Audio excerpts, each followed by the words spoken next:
Joining me now is Patrick Wood. He's going to respond to this article right here. The secret donor circle that lifted J.D. Vance is now rewriting MAGA's future. Wow. In 2019, a small group of right-wing donors rented a resort outside the 100-person town of Rockbridge, Ohio, for a summit to secure the future of the MAGA movement. They aim to turn a singular candidate, President Donald Trump, into an enduring political coalition with a pipeline of voters, donors, and candidates that would cement a radical transformation of the GOP. Convened by Silicon Valley billionaire Peter Thiel and J.D. Vance, then an investor who had written a best-selling memoir. The meeting included hedge fund heirs Rebecca Mercer, then Fox News host Tucker Carlson, and economist Oren Cass, according to two people familiar with the meeting. The people spoke on the condition of anonymity to describe the private gathering, details of which have not been previously reported.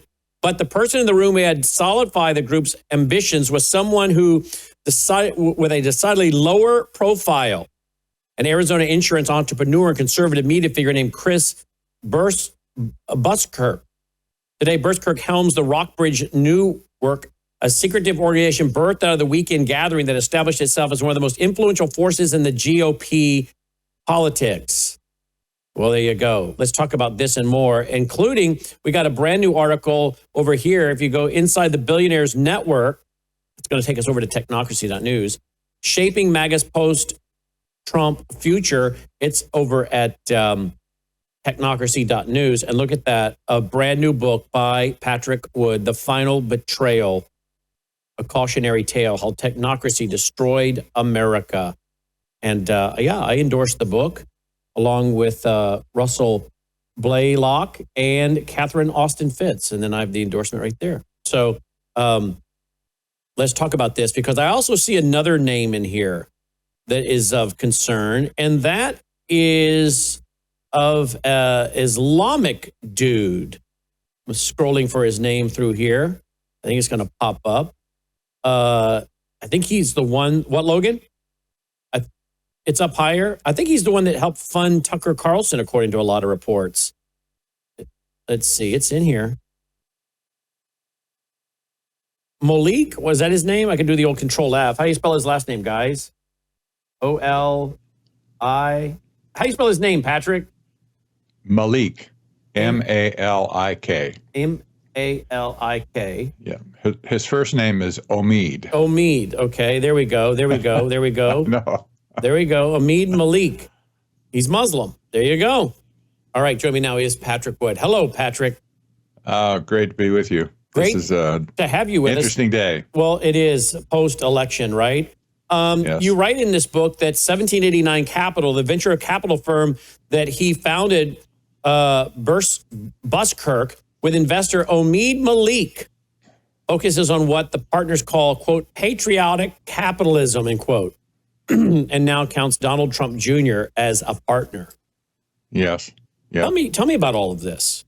Malik is the CEO of this investment, 1789 Capital.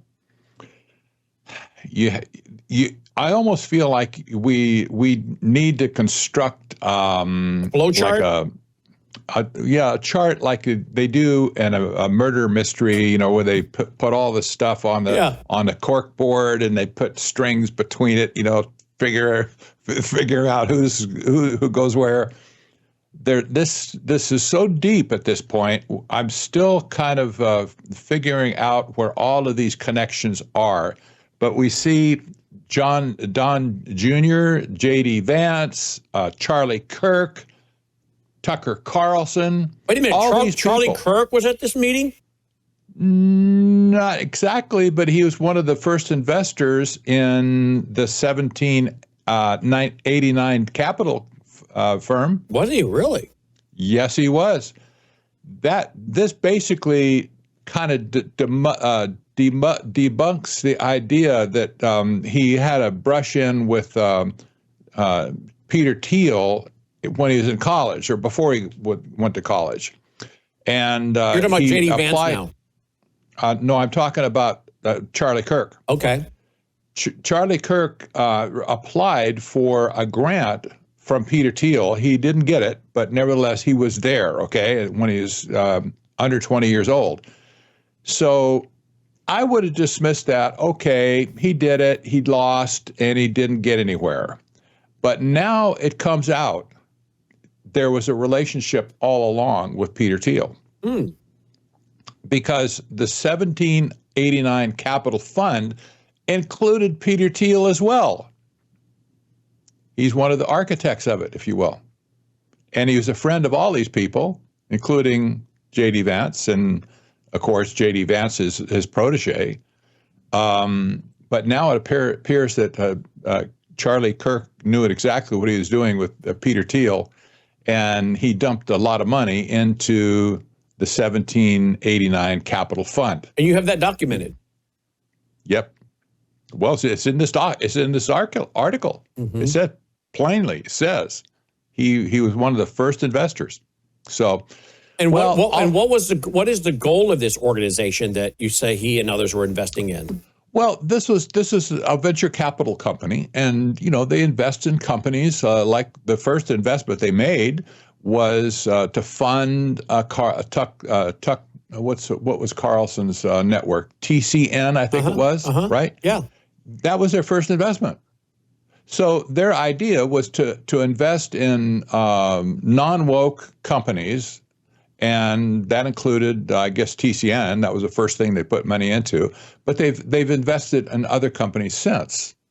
So it's been very profitable for the people who did this. And now we see that Omeed Malik, perhaps, he's the CEO of 1789 Capital. That's something.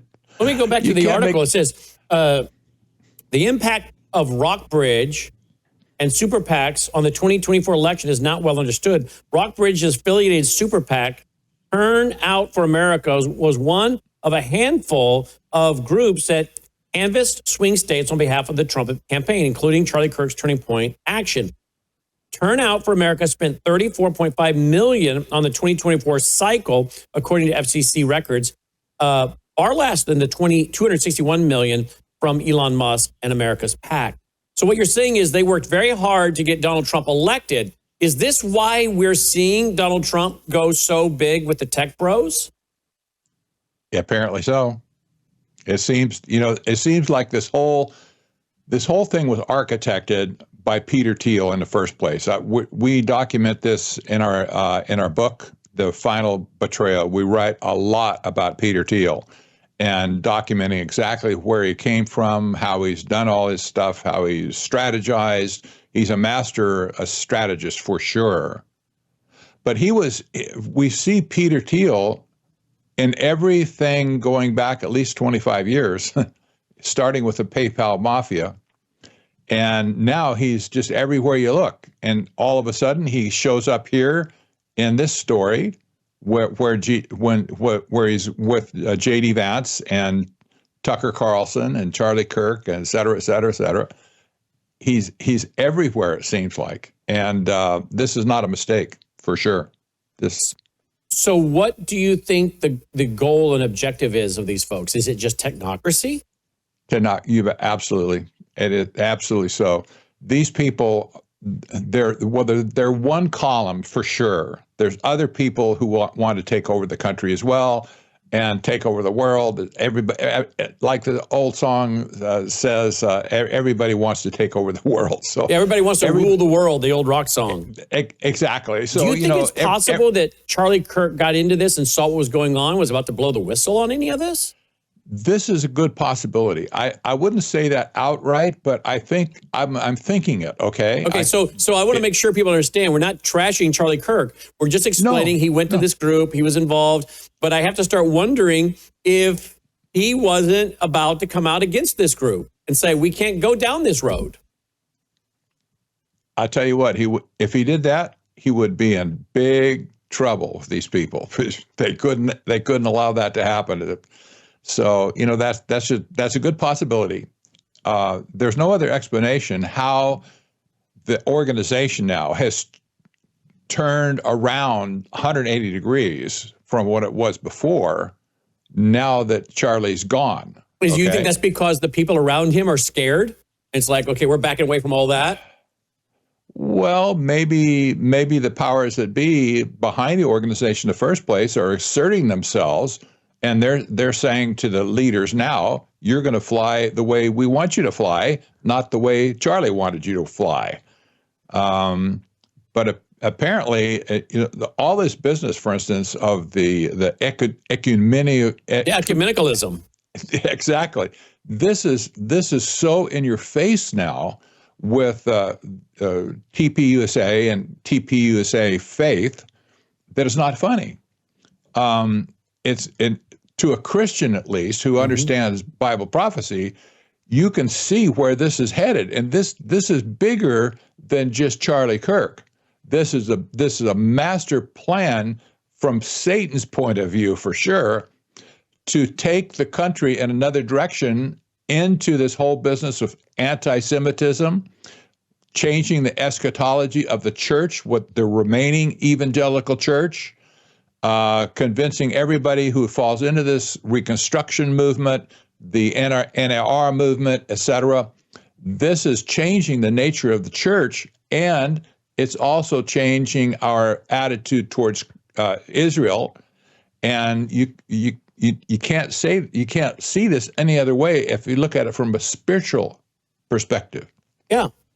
Tell me about the book then, The Final Betrayal. Tell me about the book. What is, you describe it as the dark horse of the New World Order was never communism, socialism, or fascism.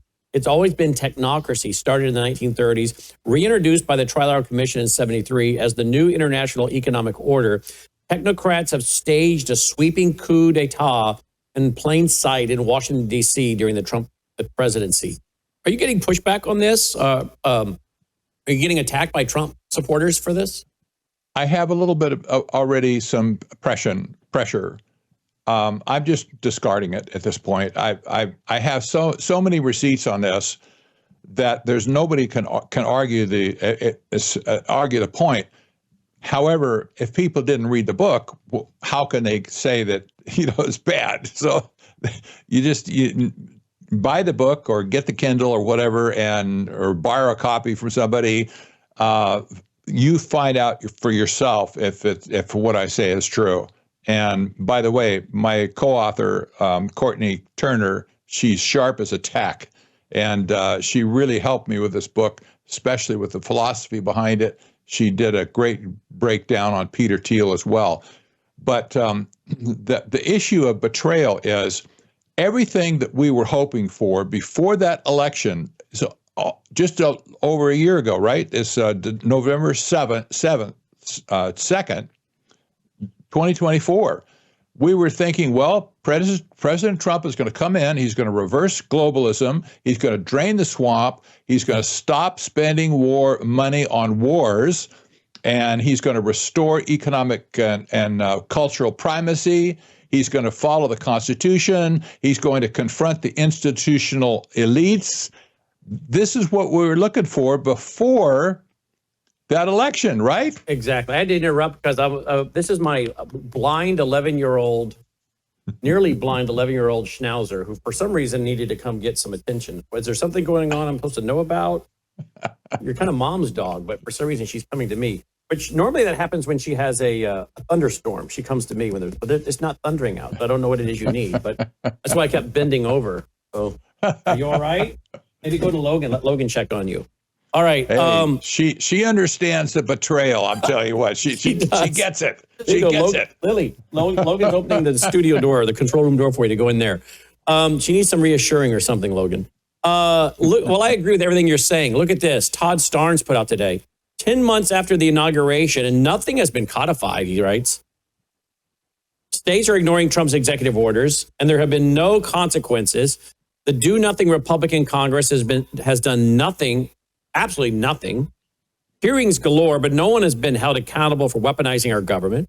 All these documents and files the FBI and DOJ promised to release, we're still waiting. And why aren't we defunding taxpayer-funded schools that refuse to follow the executive orders on boys and girls sports? And why haven't they dismantled the Department of Education? I mentioned this with Annie Cyrus today on radio, and that is the speech by a very, I think, weak, feminized Speaker of the House, Mike Johnson. It just gives me the creeps.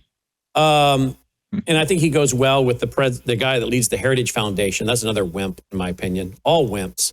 And you wonder why nothing's getting done, folks. Look at the people running these organizations. Do they impress you as very strong, masculine men? And Mikey Johnson couldn't even say the word Islam today. Here's what he had to say. Here we go. Listen to this. Inside, and it will be even more favorable once all the redistricting stuff is settled out. We have Democrats who are flailing. They have no leader. Their national leader now, as we've noted, is Mondami. He's a communist. Good luck with that. Yeah, you're not a leader either, Johnson. You've gotten nothing done. You're not a leader. And you're such a coward, in my opinion, you can't even see the word Islam. He's not just a communist, he's an Islamist, Mikey. How do these guys, the name of your book is Betrayal, right? Isn't that the name of it? That's the final betrayal. The final betrayal. How does Islam, and you've already named the one guy that's a Muslim that was backing Tucker, that's I guess was a part of this as well, Malik, right? Yes. How does Islam play in with these technocrats? I'll tell you what. Why are they not talking about Islam? Why are they all afraid to talk about Islam? They want to talk about socialism and Marxism, but not Islam. That tells me they're avoiding it on purpose. How does Islam play in with the tech bros? Yes, they don't want to talk about Islam. You're right, because they want to hide it from everybody. Charlie was coming out and warning about Islam. Yes, he was. Yes, he was. Well, okay, so why has, for instance, all these people, including Trump and Don Jr. and Malik and all these other people, why have they been so cozy with Qatar, for instance, in the Mideast? Qatar has been the sponsor, one of the main sponsors of Hamas and Hezbollah in the Middle East. They're totally radical, yet they're willing to get in bed with the United States, give us money, even offer a new jet for the president to ride in, right?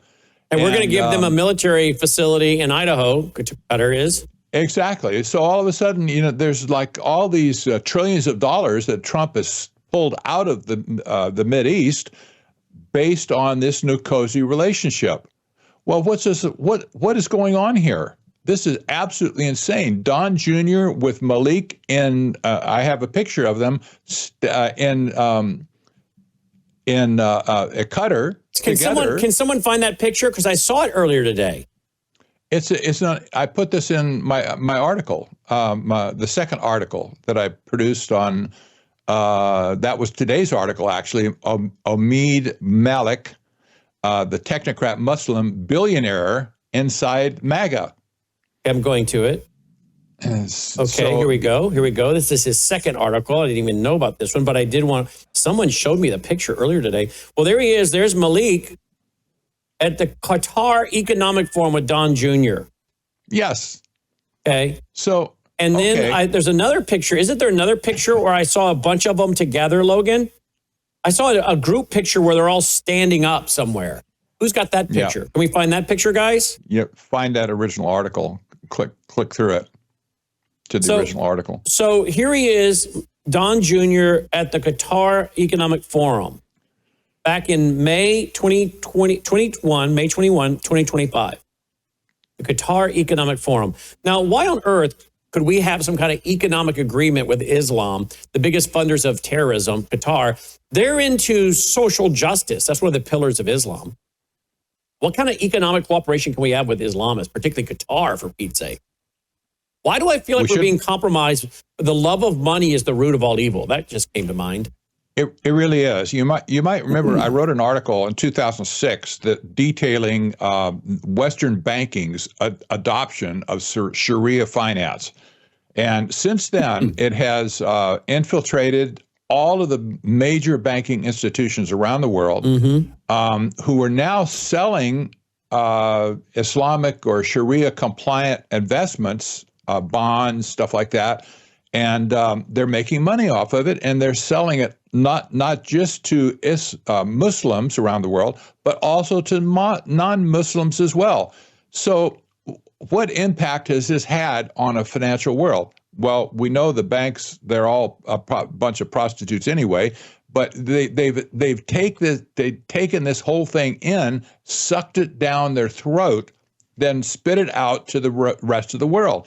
Well, this has have a cumulative effect. We see, I think, the end of this now with Don Jr. and Malik sitting at the Qatar Economic Forum, where they're schmoozing the Islamic world, and this is coming back into America. I have to say this: there's no other way to view Islamic finance other than an evangelistic tool for Islam to conquer the world. Perfect. Yes. And you write in here, depending on who you ask, Malik has become synonymous with the unseemly financial entanglements of the Trump family because of his relationship with Don Jr., a puppet master for the anti-Israel crowd on the political right, because Malik's firm, 1789 Capital, was the largest investor in Tucker Carlson's company, or an opportunist who converted to MAGA for the money. This all makes Malik, 46, one of the most prominent businessmen in Trump world, a sort of, what is that word? Rorschach test for how you view the second Trump term. There are other ways of looking at him, too. He is perhaps the quintessential case of a red-pilled former liberal riding the Trump train, a reflection of the unique allegiances that are persuasive in the MAGA movement. If Donald Trump's return to power is about eradicating the left-wing views that supposedly infected the federal government, then the Malik is also the fullest expression of that mission in the business world. Quote, I haven't been to the White House once, end quote, Malik said during one of our interviews. Quote, I don't have any interest in doing that. I'm an investor. I solve problems away from the government, end quote. Another way to put it, he turns those anti-woke ideas into piles of money. He's done pretty well for himself. He's amassed about $6.2 billion. That's not bad, right? Mm-hmm. Guy's got smarts. Is he? What is his comments publicly on Israel? Anything? Yes, he said he's very shy, if you will, to not criticize directly. However, you see the influence of Malik when you consider Tucker Carlson's swan dive into anti-Semitism. Yep. You see the same thing at Fox News, where other Islamic investors came in and took a piece of Fox News. This is a subtle backdoor pressure that's exerted everywhere they go. And any opportunity they have to insert their ideas, they'll do it. But then they won't crow about it necessarily, but they say, well, in fact, Malik is on record, by the way, of saying, I didn't influence Tucker. And Tucker says, he didn't influence me, but give me a break. How could there be any other explanation for how Tucker was so anti-Semitic after his relationship with Malik in the first place? And how much money did he get for that? Well, I don't remember exactly, but it was a multi-million-dollar deal that's founded TCM and TCN in the first place. Yeah, it's all public record. You can look that part up. But yeah, I think it was over $20 million. Wow. What about the world? What was it in the? Was it in Saudi Arabia? They had the World Government Summit. Yes, exactly. So how are those guys? Those guys are all pushing for digital IDs. I mean, it was. They are. It was the Hippo woman that was at that conference at the World Government Summit in the United Arab Emirates talking about we're going to go to blockchain and all this. So is this another way the tech bros are all connected? Then you've got somewhere, is it Saudi Arabia? They're building the Neom city or whatever it's called? Absolutely. These people throughout the Mideast, which is basically a high-tech 15-minute city in the desert, right? Exactly. It's faltering probably right now, but nevertheless, they're putting a lot of money at it. And this whole business in the Mideast at this point, we've been looking at them basically for the terrorism that they produce. We see the savages running in the street, and they're celebrating everything. In Israel, they're going to kill people, whatever. I'll tell you what. Behind all of that facade, you have a core of technocratic experts who are running this fintech system from around the world, and they're totally into technology. They're totally into technocracy. You see it in the architecture of Neom, for instance, and other cities. You see it in the Dubai. They make China look pikers at this point. They're really advanced. In fact, here it is. This is in Saudi Arabia, the city of Neom. Here we go. Mm-hmm. A vital infrastructure project within Neom in Saudi Arabia is soon set to begin its first operations in early 2025. The $2 billion port of Neom will be the main shipping and logistics hub of the futuristic megacity project. It's strategically located along the country's Red Sea coast, giving it direct access to vital shipping routes connecting Asia, Europe, and Africa. An important thing to note is that only the port of Neom will open in 2025, and not Oxagon as a whole, which the port is a part of. But it's going to be a high-tech, digital, futuristic city, correct? Absolutely. So in other words, I want to make sure I get this right. One reason why we're seeing Islam not talked about is because they're flooding the zone with so much Gulf money, and so much of these stable coins and tech bros are in financial relationships with the Islamists of the world. True? Yes, exactly. And I'm so America is for sale. Well, it's already been. I think it's already been bought and paid for. I make the case in my book, the new book, the Final Betrayal, that the economic system that the Trilateral Commission first proposed in 1973, they call it the New International Economic Order. I propose that this is coming to a head right now with everything we see going on with, especially with cryptocurrencies, the tokenization of everything in the world that can be tokenized, and at this point, the asset-based system that the Islamic world is running, that's where this whole thing is headed. We're gonna at some point we're gonna ditch debt altogether in this country. And I think you're going to see a switch over of the economic system into another alternative system. That would be technocracy, but it's going to be based on asset, not on debt. That means that will be the end of private property. That's the pure and simple. But private property has always been under attack, even with the original definition of technocracy in 1932. They said no private property for anybody at that point. Everything will be run by or owned by the technate, and all the people will be stripped of their right to own private property. This is exactly what we saw when the New International Economic Order was created by the Trilateral Commission. We saw it in Rio de Janeiro when Agenda 21 was formed. Agenda 2030 came along, stripping private property rights away from people. And now we see all of a sudden, like Klaus Schwab said a couple years ago, you will own nothing by 2030. Mm-hmm. Mm-hmm. Well, this is the how can you get from here to own nothing? Well, when the asset-based system is converted from where we are now, and we morph into basically Sharia law that maybe tokenization without Sharia, but nevertheless, we're going to be we have a compatible system with Islam. Islam funds already 1.2 billion people in the world, right? So this is not a slouch operation, an asset-based system. They know what they're doing. They understand exactly what they're doing.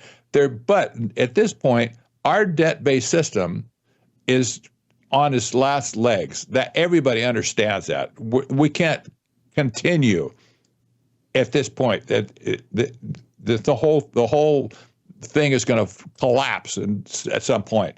Mm-hmm. But if they can head that off by converting us into an asset-based system using tokenization, all of a sudden that makes sense that all of the money flowing from the Mideast into our country at this point, they're jockeying to buy assets that are going to be tokenized in America. For instance, how about the 680 million acres of land resources that the federal government owns in America? Well, the Secretary of Commerce, Howard Lutnick, he bragged on national TV, if we could just tokenize all this, the value and the national asset, whatever, why, we could make a lot of money. Well, sure you can, at our expense. This is our national treasure, if you will, the people's, not the oligarchs who wants to tokenize it and then spread it around the world, and especially for the Islamic world to come in, swoop in, and buy all the tokens, if you will, that are going to be produced by this whole thing. Yeah. And let's bring in the real quick for you part here for this segment. The Supreme Court, they seem a little today, their arguments, they don't seem too confident President Trump has the authority to impose these tariffs. Now, regardless of how people feel about that issue, I just want to ask this. What is going to happen if they have to return all that tariff money, right? I mean, this is going to greatly impact, I think, the public spending, the government's financial books. I mean, this is going to be a real problem. What are they going to do? They're just going to print the money, I guess, and send it back, right? Apparently. I mean, there's no way. You can't turn the hands of time back at this point. Like they say, the horse is out of the barn. So whatever comes out of this, nobody's going to get their money back. Here's the book, folks. It's The Final Betrayal, available at technocracy.news. Technocracy.news. Don't hate him just because he's putting together facts with footnotes. It is what it is, folks. You know, I remember when a lot of people thought George W. Bush was wonderful. Then they saw the truth. They thought that, the Cheney family, Dick Cheney and his family were, pretty good conservative, pro-America people. Nobody really thinks that anymore, right? I mean, his wife, Mrs. Cheney, was writing some great pieces for the Wall Street Journal. I quoted her in some of my books. What I'm trying to say is, folks, just read, consider. The Messiah hasn't come yet, okay? The Messiah, I got news for everybody. The Messiah has not shown up. So we don't have a savior here on the planet. We have a savior, but he's not ruling and reigning here on the planet. And don't be duped. Because you look back maybe and you think, I wish I'd been a little more discerning on George W. I wish I'd been a little more discerning on Dick Cheney. Can we not do this? Or George H.? So do you want to say the same thing now, or do you want to wait until later and go, I wish I hadn't been taken in again? And I'm not saying that President Trump's taking people in deliberately. I don't know his heart. I don't trust some of the people around him, right? And I don't think Don Jr. Has the best discernment in the world. Do you? Yes. I mean, when I look at some of his when I look at some of his lifestyle choices the last few years, I'm thinking, I don't see a lot of discernment here. I hope this guy isn't making too many decisions or helping his dad to make too many decisions, because you don't want to take advice, I don't think, from someone like Don Jr.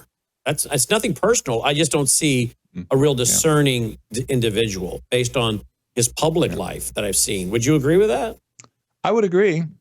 I do. And, at this point, when we talk about the Christians, the world now is talking about the great revival that's going to happen because of Charlie Kirk's assassination, now all the religions of the world are getting together. They're talking about Christ. They're singing hymns all over the place, and people are getting. They say, well, a lot of people are coming to Christ. Maybe they are. Maybe some aren't truly. But I'll tell you what: if there's going to be a revival in the world, based on everything I see at this point, the defection of normal Orthodox Christians from the movement, the next revival that you see is going to be an Islamic revival. Yep. Not a Christian revival. I think there's a Christian revival coming, but I think it's in the tribulation when Islam is chopping off a lot of heads. You see a lot of reference to the sword in the book of Revelation during the tribulation. Whether that's Islam or not, I don't know. But I do know that Islam is going to play a role in this, pretending on when you think the Gog-Magog war of Ezekiel 38-39 occurs. I do see Islam playing a big role. And isn't it something how persecution does bring revival, right? I think there's a revival coming of Islam, as you say. It's going to take America by storm. I think we started seeing it more last night. But I think you're right. I think you're going to see the persecution of Christians ramp up and of Jews. And of course, that's where you also see many Jews and Gentiles becoming believers during that tribulation period, right? Because there's a lot of supernatural things that start taking place. An angel flying across the sky, preaching the ever-living gospel. You got two witnesses in Jerusalem calling down fire from heaven, shutting up the heavens from raining. I mean, there's going to be some major supernatural things going on. Interesting thing is a lot of my Pentecostal friends like to talk about all the supernatural things. I'm not sure. God does supernatural things. God does miracles. I'm not so sure, though, we're seeing as many supernatural things as some of them talk about in this church age. But I think once the church is removed and we enter into a new dispensation, if you will, the rules change a little bit.